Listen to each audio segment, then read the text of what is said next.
Summer podcast के साथ मैं हूँ फलक चौहान और आज का टॉपिक निहायत ही सेंसिटिव लेकिन बहुत इंपॉर्टेंट है क्योंकि अक्सर ख़वातीन का इवन मर्द हज़रात का भी सोशल मीडिया अकाउंट आजकल पब्लिक होता है, चाहे वो फेसबुक हो या फिर इंस्टाग्राम हो या फिर टिकटॉक हो। लेकिन सोशल मीडिया के जब अकाउंट्स पब्लिक होते हैं तो वहाँ पर ब्लैकमेलिंग और deep fake videos, even pictures और इसके अलावा हरासमेंट के केसेस भी अब बहुत ज़्यादा हद तक सामने आ रहे हैं। इसी वाले से बात करेंगे कि अगर सोशल मीडिया पर आपको कोई ब्लैकमेल करता है, आपकी पिक्चर्स को लेके, आपकी पिक्चर्स को एडिट करके अगर कोई हरासमेंट का केस सामने आ रहा है, आपने उसको कैसे रिपोर्ट करना है और अपने केस को किस तरह से मजबूत करना है। इसी हवाले से हमारे साथ आज डिस्कशन करने के लिए मौजूद हैं कासिम अरशद, जो कि नुमाइंदा हैं समा टीवी। अस्सलाम वालेकुम कासिम साहब, कैसे हैं आप? वालेकुम अस्सलाम, मैं ठीक, आप बताएं, ठीक हैं आप? मैं बिल्कुल ठीक हूँ। कासिम, सबसे पहले तो मुझे ये बताएं, स्पेशली मैं यहाँ पे ख़वातीन की बात करूँगी, बहुत सारी लड़कियों के, ख़वातीन के सोशल मीडिया अकाउंट्स पब्लिक होते हैं क्योंकि ज़ाहिर है आजकल सोशल मीडिया का ज़माना है, डिजिटल ज़माना है। अब जब पब्लिक अकाउंट्स होते हैं तो उसमें पिक्चर्स की वजह से हरासमेंट का भी सामना करना पड़ता है, ब्लैकमेलिंग भी बहुत हद तक हमें देखने को मिलती है। तो बहुत आसानी से ये हदफ भी बन जाती है। ये क्या साइबर के ज़ाब्ते हैं एनसीसीआई में और एनसीसीआई ये क्या काम कर रही है इस हवाले से? देखिए, सबसे पहले तो मैं आपको कॉन्ग्रेचुलेट करूंगा कि ये इंतहाई हसास नौयत का और इंतहाई अहम मौजू जो था जिस पे आपने इसको शुरू किया है। और ख़वातीन के लिए जो सोशल मीडिया है वैसे तो बड़ा सिंपल सी चीज़ है कि आप अपने एक पिक्चर लगाएं, 100, 200, 300 लाइक्स आ जाएंगे, अच्छी रीच आएगी। और उसी चीज़ को मद्देनजर रखते हुए कभी आप बताते हैं कि जी हम ये खा रहे हैं, हम वो कर रहे हैं, हम ऐसे कर रहे हैं।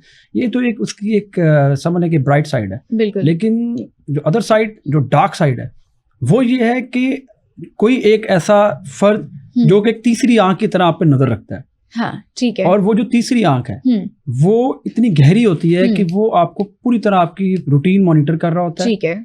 आपके खाने पीने में आपको क्या पसंद है वो मॉनिटर कर रहा होता है।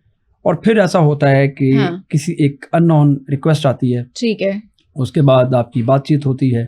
उसको तो पहले से ही पता होता है कि आपको क्या पसंद है, बिल्कुल, आपको क्या अच्छा लगता है, क्योंकि पूरी जिंदगी एक्सपोज हो गई है ना पब्लिक अकाउंट के थ्रू। आप क्या कर रहे हैं, कहाँ खा रहे हैं, कहाँ बैठ रहे हैं, कौन कौन से दोस्तों से मिल रहे हैं। तो अच्छा कासिम, मुझे ये भी बताइएगा कि ब्लैकमेलिंग को अगर खुदा ना खासा किसी भी खातून के साथ ब्लैकमेलिंग का वाकया आ जाता है, हरासमेंट का वाकया पेश आ जाता है, तो उसको काउंटर कैसे करना है? देखें, सबसे बुनियादी जो चीज़ है वो ये है कि जो पेरेंट्स हैं डेफिनेटली गार्डियंस जो होते हैं ख़वातीन के, लड़कियों के, उनके साथ ख़वातीन लड़कियों का जो है वो एक फ्रेंडली बिहेवियर होना बहुत ज़रूरी है। ठीक है। सबसे पहले तो अपने पेरेंट्स को एतमाद में लेना चाहिए। फिर उसके बाद अगर हिरासमेंट या कोई ऐसी चीज़ होती है तो सबसे पहले तो ये इस चीज़ को आप माइंड में और इसको क्लियर लाजमी करें कि क्या जिस चीज़ की बुनियाद पे वो आपको हिरास कर रहा है वो बुनियाद फेक है, ठीक है, या ओरिजिनल है। ठीक है। आमतौर पे 95 केसेस में ऐसा हुआ है कि deep fake videos, AI videos, यानी हम इसको सोशल मीडिया से लिंक करते हैं कि जो तीसरी आंख आप पे नजर रखती है और फिर किसी लम्हे में वो एक फ्रेंड रिक्वेस्ट में आपकी एक बातचीत शुरू हो जाती है और फिर वो जब आपसे बात करता है तो फिर आपको लगता है कि शायद यही वो पर्सन था जिसकी मुझे इंतजार था और इसकी और मेरी आते कितनी मिलती जुलती है, ये हमें तो खाना भी एक जैसा पसंद है, तो ये सारी चीजें। लेकिन आमतौर पर वो ट्रैप किया जा रहा होता है। ठीक है। वो पिक्चर्स और वीडियोस, जो अच्छी वीडियोस और पिक्चर्स आपने अपलोड की होती हैं, उसको फैब्रिकेट करके, उसको डीप फेक एआई के जरिए चेंज करके, फिर आपको इंटरनेशनल नंबर्स के जरिए वो पिक्चर और वीडियोस आना शुरू हो जाती हैं। अच्छा, ये एक बड़ी इंपॉर्टेंट चीज है कि वो लोकल नंबर्स नहीं यूज करते।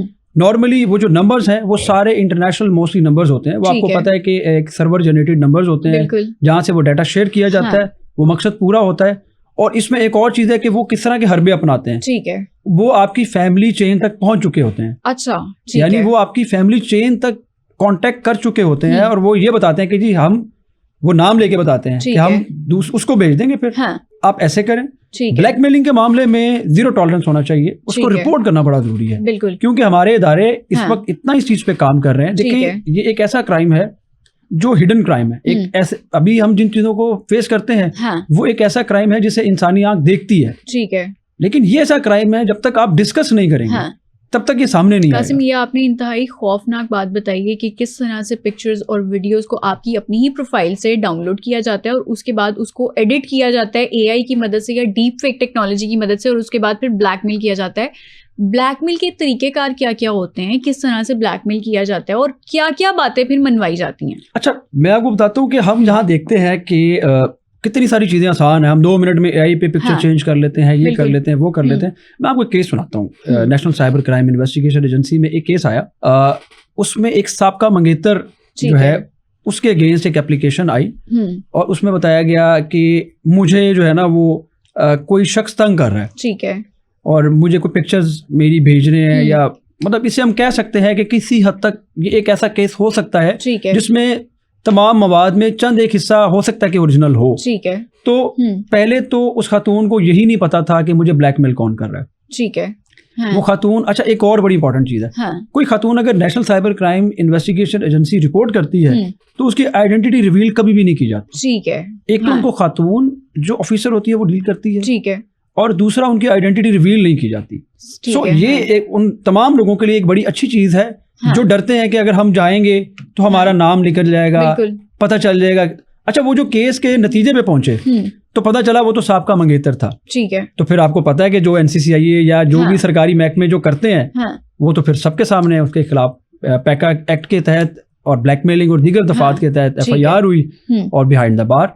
फिर एक और आपको मैं केस बताता हूँ, ठीक है। एक केस में सोशल मीडिया मैनेजर इन्वॉल्व था, यानी हम आमतौर पे बड़ा इजीली किसी को भी हायर करते हैं कि आपने हमारे पेज देखने हैं, आपने हमारी वीडियो देखनी है जिसमें रीच अच्छी आएगी, उसको मेंटेन करना है, रीच अच्छी लेकर आनी है। तो वो सारा कुछ हुआ। तो फिर क्या हुआ कि सोशल मीडिया मैनेजर ब्लैकमेल करना शुरू हो गया, क्योंकि डेफिनेटली जब आप किसी को अपना मैनेजर इवन बनाते हैं तो उसमें आपका डाटा तो उसके पास होता है, आपके लॉगिन्स होते हैं, आपका सब कुछ होता है, बिल्कुल। तो वो इस बुनियाद के ऊपर ब्लैकमेल करना शुरू हो गया कि अगर आप मुझे इतने पैसे नहीं देंगे, ठीक है, तो ठीक है फिर ना दें, ठीक है। तो अब जिसका सारी उम्र भर की जो कमाई है किस्म की कह लें, या उसकी एफर्ट साल की एफर्ट कि जिसमें उसके सोशल मीडिया अकाउंट जिनकी मिलियंस रीच है और अच्छी जो है उसके तो किसी काम का शायद नहीं होगा, ठीक है, लेकिन जिस फर्द का वो है उसके लिए तो वो एक नाजायज बातें मनवाई जाती हैं, ठीक है। अच्छा चलें, आपने इन वाकयात का जिक्र तो कर दिया। NCCIA में ये मुतासरा खवातीन जो हैं वो किस तरह से रिपोर्ट करेंगी, क्या तरीकेकार होता है? अच्छा, NCCIA का बाकायदा पोर्टल मौजूद है, ठीक है। अगर आप खुद नहीं जाना चाहते कोई मसला नहीं, आप complaint.nccia.gov.pk पे डायरेक्टली आप कंप्लेन कर सकते हैं। जैसे ही आप उस पे जाएंगे तो वहां पे आपसे नाम पूछा जाएगा, आपकी गार्डियन का नाम पूछा जाएगा, फिर आपका एड्रेस, आपका पेशा, पूरा जो एक फॉर्म समझ लें कि एक ऑनलाइन जो फॉर्म है वो आपको फिल करके कंप्लीट करना होगा, और जैसे आप उसको कंप्लीट करेंगे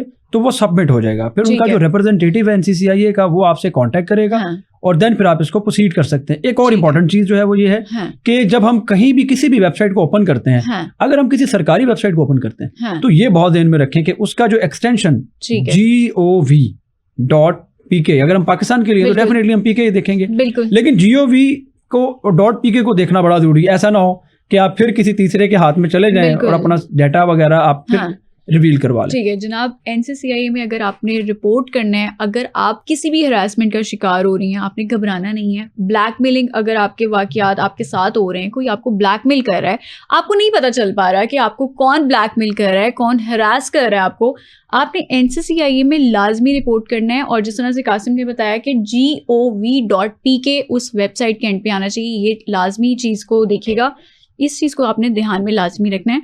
NCCIA में केसेस जो होते हैं वो वाकई रिपोर्ट होने के बाद हल हो जाते हैं, क्योंकि हमने सुना है कि केसेस हमेशा लिंगर ऑन करते रहते हैं और केसेस सॉल्व नहीं होते और साल चल रहे होते हैं।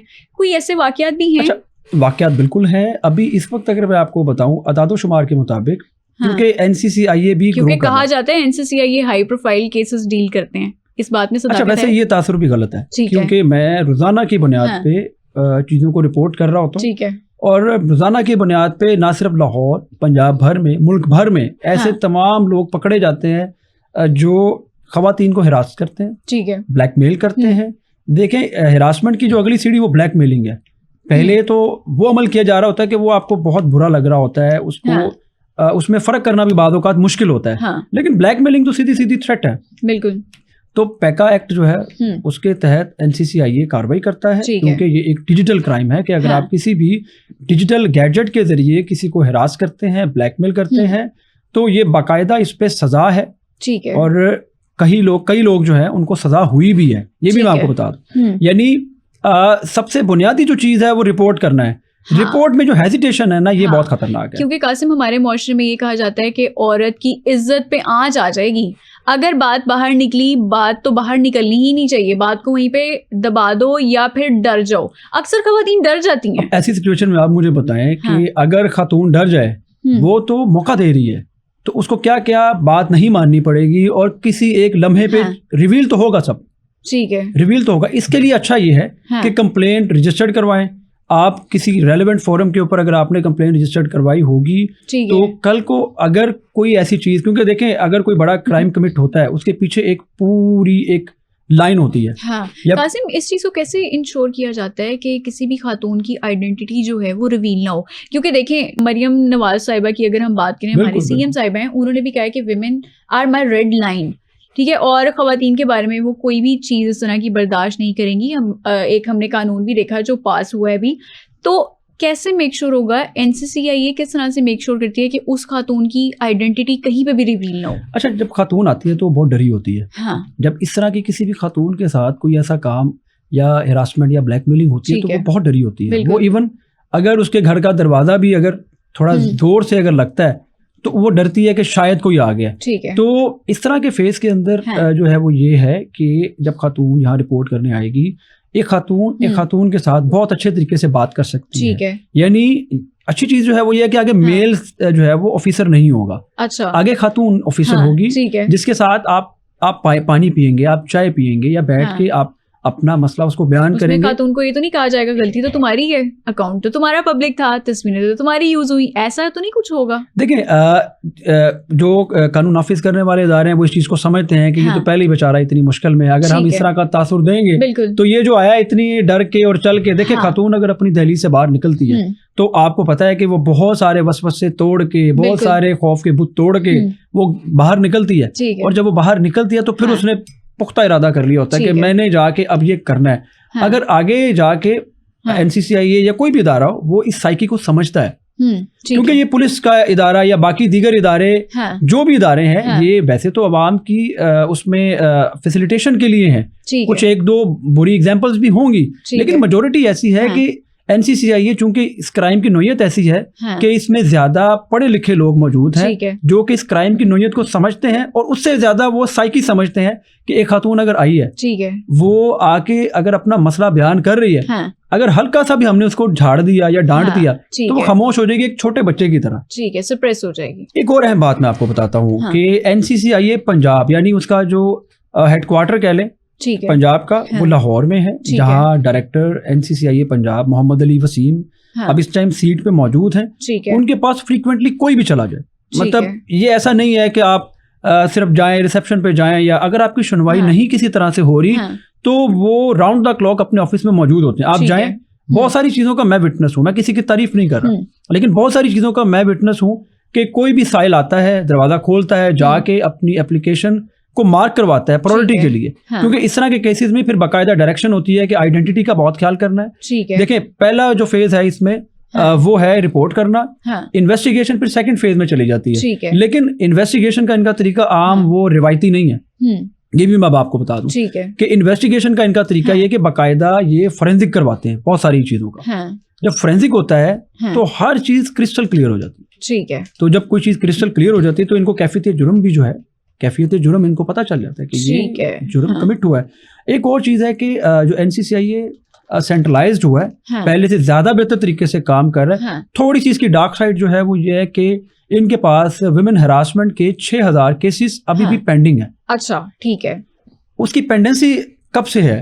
वो अरसा कई दराज से है। ठीक है, वो अब से मौजूदा नहीं है। लेकिन उस चीज के ऊपर खास तौर पे काम करने के लिए बाकायदा एक डेस्क कायम किया गया है, जो रोजाना की बुनियाद पे इन तमाम केसेस को कम करता जा रहा है और जल्द से जल्द इनको रिजॉल्व करता जा रहा है, ताकि ये जो पेंडेंसी है जल्द से जल्द खत्म हो। लेकिन 6000 केसेस पेंडिंग में पड़े हुए हैं, इसको हम किसी भी तरह से अगर ध्यान में रखें। 6000 पेंडिंग है, और अभी तक हल कितने हो चुके हैं? हल ये है कि जो बैकलॉग है, वो उसको कोशिश कर रहे हैं कि ये इसको किसी ना किसी तरह हम अच्छे तरीके के साथ, ठीक है, जो कल्प्रिट्स हैं, जो इनके मुल्जिमान हैं, उनको मुजरिम बनाने के लिए हम कोशिश करें। लेकिन जो मौजूदा केसेस हैं, आमतौर पे जो मौजूदा केसेस होते हैं उनके लिए एग्जांपल ये होती है कि वो स्पीडी ट्रायल होता है उनका, ठीक है, हाँ। जो वो प्रायोरिटी पे हमेशा होते हैं, हाँ। और चूंकि इंतजामी इश्यूज तो थे कुछ, NCCIA में कुछ वाकयात तो आपकी इल्म से जरूर गुजरे होंगे, हाँ। माजी में क्या क्या हुआ, बिल्कुल। लेकिन बाज़ाब्ता तौर पर अब तमाम ऑफिसर अपनी सीट बेल्ट बांध चुके हैं, ठीक है, और वो डेडिकेटेडली हर चीज को इंतहाई डीपली फोकस्ड होकर देख रहे हैं। और हम ये कह सकते हैं कि एक ऑर्गेनाइज सिस्टम अब NCCIA में मौजूद है, जो हर चीज को देख भी रहा है, कर भी रहा है, और अगर कोई साइल आ रहा है तो उनको एक कॉर्पोरेट इन्वायरमेंट में अब कंप्लेन दर्ज करवानी पड़ी। पहले तो बहुत बुरा हाल था इनके ऑफिस का, अच्छा, ठीक है, लेकिन अब ज्यादा बेटर इन्होंने कर दिया, और साइल आगे घबराता नहीं है, पहले तो वो आगे घबरा जाता ना था इनका दफ्तर देख के। अच्छा, ठीक है जी, बहुत शुक्रिया। हमारे साथ मौजूद थे कासिम अरशद, जो कि नुमाइंदा है समा TV, और हम उम्मीद यही करते हैं कि NCCIA में अगर कोई खातून अपना केस लेकर जाती है जो कि ब्लैकमेल हो रही है, हरासमेंट का शिकार हो रही है, तो उसको इंसाफ मिले और उसकी आइडेंटिटी कहीं पे भी रिवील ना हो, ताकि बाकी ऐसी खवातीन जो डर के छुप कर बैठ जाती हैं घर में, उनको भी ज़रा हौसला अफजाई मिले और वो भी बाहर निकलें, अपने साथ नाइंसाफ़ी होते हुए ना देखें बल्कि उसके खिलाफ लड़ें। फलक चौहान को दीजिए इजाज़त, अगले एपिसोड में दोबारा मुलाकात होगी, तब तक के लिए अल्लाह हाफ़िज़।